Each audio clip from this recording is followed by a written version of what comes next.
Glass Onion is the Glass Onion of murder mystery movies. I was not sure when I was going to get to put this out, but I saw it in theaters, and so I wanted to review this so that when eventually, hopefully, fingers crossed, there's a physical media release, I can do a revisit on that, because I definitely need to revisit this movie.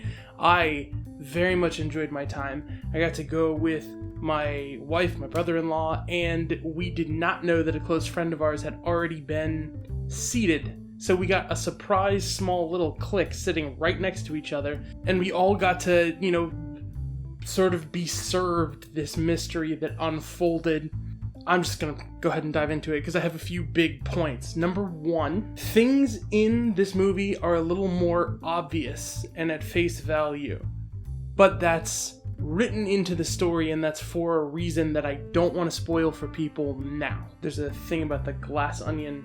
You add as many layers as you want, you can still see through it, but the picture is distorted. But number two, a friend of mine was talking about how the look of this, some people are commenting on it having the Netflix look, and I disagree entirely. I think Rian Johnson did a fantastic job with the visuals of this, just like he did in Knives Out, and I even caught a few shots, particularly one where a character called Whiskey comes out of a pool, and one where another character is sort of introduced, and they give them this glamour lighting that existed in old Hollywood. This is the same crew, I believe, that worked on Knives Out, and you can tell visually that this is like that. Now, I will say one thing I'm not sure about is the aspect ratio.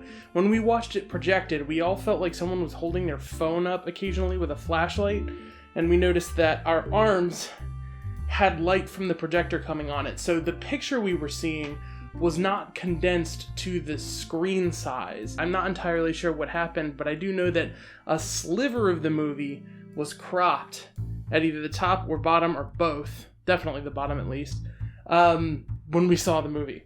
Anyways, number three.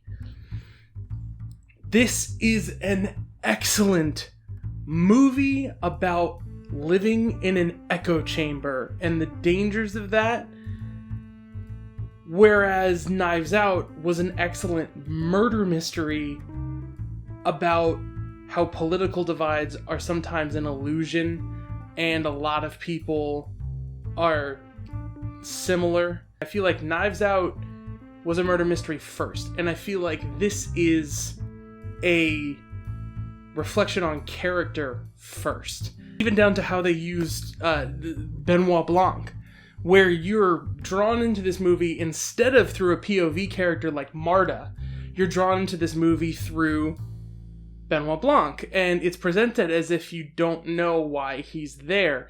But there's a certain point in the movie, and this is number 4. Okay, so you have the start of a movie, and you know that it's going to be a murder mystery. And you're introduced to mystery boxes and characters one at a time, and they are meeting this mysterious man, and he's going to throw a murder mystery party, and maybe he's going to be killed, and you wait about 25 minutes to see the death that you're waiting for, only to find out that in time, a murder investigation has started way earlier than this, in a way that could have been engaging on its own if you had just told the story in proper order. At one point, you get to a reveal and have to speed back to the beginning of the movie and catch up through sort of fast forwarding through a bunch of different moments in the movie until you get back to the present. And I really don't think they should have done it. I don't know if it felt like it would make the movie too similar to Knives Out. I don't think they should have worried about it. There are lines that I think would have had different or more weight. It just made me feel kind of funky for a little bit rather than being taken through a maze. You're sort of pretending to walk through a maze, and then someone tells you, surprise, you're in a maze. And you're like, well, I wanted to be in a maze.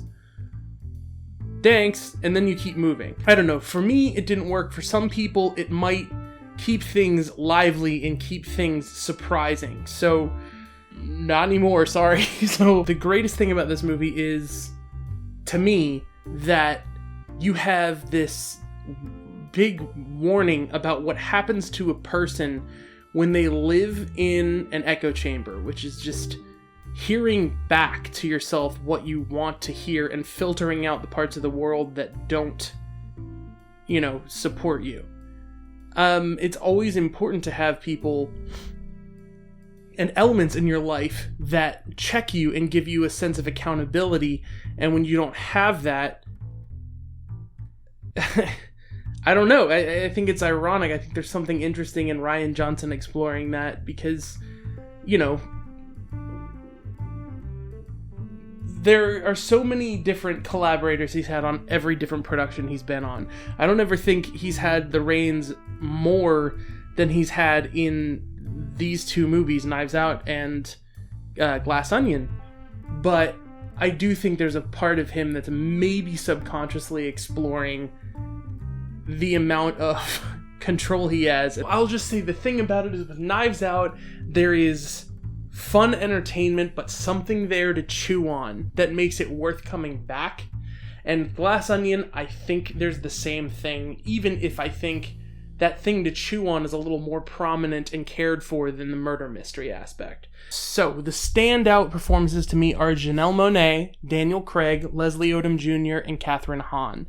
And Leslie Odom Jr., I thought, just made a character that didn't have a lot to do seem very thoughtful and engaged in what's going on. I kept focusing on him, even when he's not the center of attention. Kathryn Hahn, they sort of dressed her down. She's like a person who's on vacation, and so she's really treating it like she's on vacation. But it gives her this edge, like she's constantly about to fall apart. And I thought she did a spectacular job. Janelle Monáe, I can't even begin to explain in this review.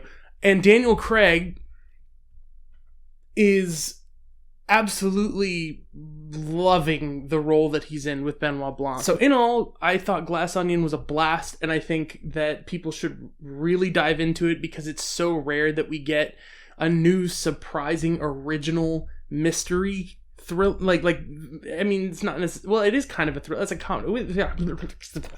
Check it out when it comes out. I'm going to check it out when it comes out, and I'm going to revisit this. I've been wanting for so long to stream fan editing for this channel, but I can't get a physical copy. I can't do that with this movie till I get a physical copy. So I have to do like some kind of letter writing campaign to Netflix. But yeah, just keep an eye out for this and make it a special night when you watch it, because you will have a lot of fun.